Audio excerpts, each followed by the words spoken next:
Hello, bookish beauties, and welcome to my month of reads for April. Can you believe I read 8 books this month? Well, that's not really that hard to believe, but you know what is hard to believe? It's May. Like, the year is close to half over. How did that happen? Luckily, this month there were no 1-star books and no 2-star books. There were, however, 3 3-star books. First up is Destroy Me and Fracture Me by Tahereh Mafi. These books are the novellas that are part of the Shatter Me trilogy. They come between books 1 and 2 and then between books 2 and 3. The first novella is from Warner's point of view, which gives you a sort of an inside scoop as to what's kind of going on behind the scenes in Warner's mind. And the next novella is from Adam's point of view, which does the same sort of thing. The rest of the books in the series, all 3 of them, I gave 4 stars. These novellas, however, they didn't really do much for me. I kind of felt like the point of the first one was to make you like Warner more, and the point of the second one was to make you not like Adam more. I don't know if that was the author's intention, but that's what I got out of it. Next up is Matilda by Roald Dahl. My daughter and I have been going through the audiobook collection of Roald Dahl because she is enjoying them, and reading is not one of her favorite things to do. So she said that she likes these books, so we are just touring through the whole collection. While I enjoyed Matilda, it was not my favorite. I don't know if I can really pinpoint so much why. I mean, it was really fun. The movie was kind of cute. There just maybe wasn't enough of that extra kind of Roald Dahl stuff that he throws in there, which makes it really super extra fun. There are 4 books I gave 4 stars to, and the first one is The BFG by Roald Dahl. Again, what I really loved about this book was the language. The Big Friendly Giant was so silly and random and strange, and the way that he talked and the words that he used to call things, I wish I could remember all of them. I want to kind of take that book and go through and just sort of use all of those words. We've already incorporated whiz popper into our language, because I think it's a much nicer word than fart.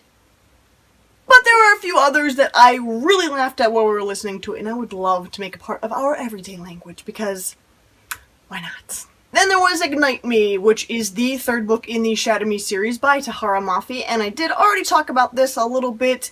Just so happened that when I finished the series, it was already into April. The first 2 books of the series I did finish last month. I didn't read it entirely in order. I kind of started the 2nd book while I was reading the first novella. It got weird and a little bit out of order, so I kind of waited to read the 3rd one until I read the novellas because I wanted to have read everything up until that point. I feel like it was just a solid all-around 4-star series. I did feel like it had a good ending. I was happy with the ending.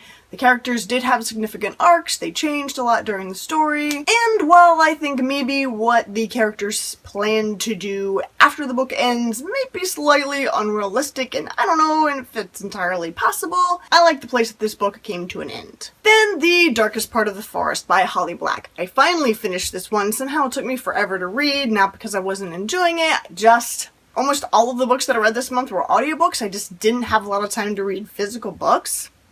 April tends to be a really busy month for me. But I did really enjoy it. It was very much kind of a fairy tale story, but not in any sort of classical fairy tale sense. It was definitely not a retelling of any story I've ever heard before, but lots of fairy tale sort of elements.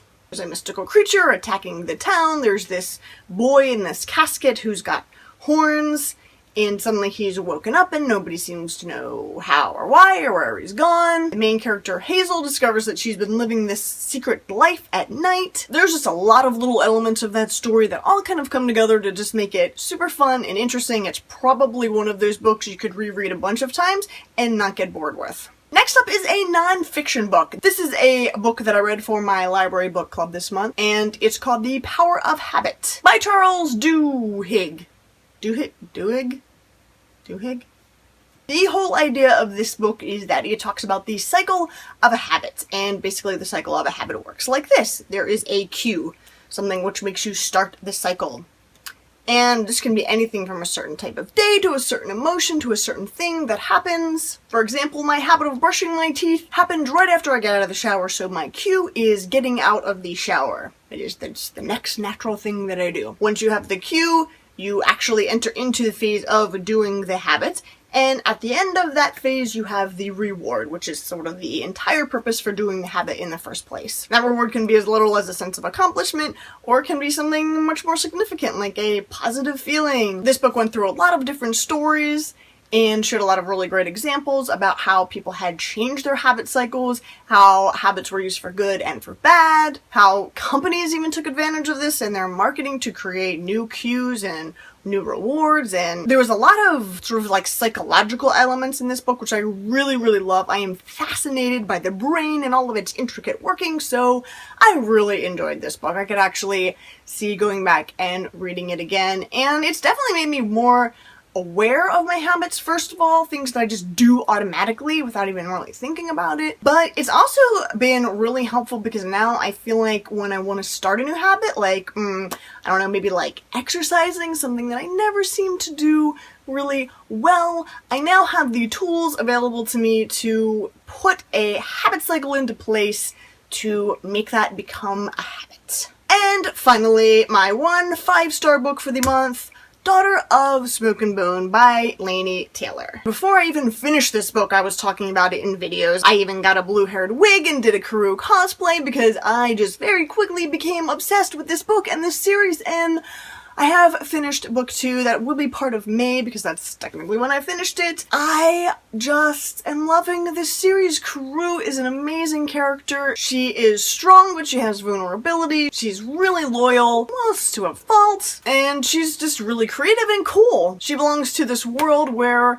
there is an alternative world, sort of like parallel to ours, behind this veil almost, and there's portals where you can go back and forth. This other world contains creatures called chimera, which are different variations of half-animal, beast-like creatures. Some of them have horns, or like wolf heads, or gazelle feet. They have all different kind of body parts. They're all really different. Also, angels exist in this world, and angels and the chimera are enemies. I don't really want to give away too much that happens in this book, but let's just say that there's a thing that happens with an angel, and it makes things quite interesting. I am super excited to read the 3rd book. Unfortunately, I think I have to wait like another 3 weeks until my Audible credit comes around because I've signed up for Audible again, which is something that I do, I don't know, every couple years when I'm like ready to buy more audiobooks. So I already bought the audiobook for book number 2. I'm waiting for my credit to come up for book number 3, which might kill me. Then I'm probably gonna go back and buy book number 1, even though I've already read it, just so that I have the whole collection together on audio. Because they're amazing, and I'm sure that I will listen to this series again. I really love everything about this series. So yeah, if you haven't read it yet, go and check it out. And that'll wrap it up for the month of April. How did you do this month? Did you get a lot of books read? Thank you so much for watching. Don't forget to subscribe for more fun and awesome bookish videos.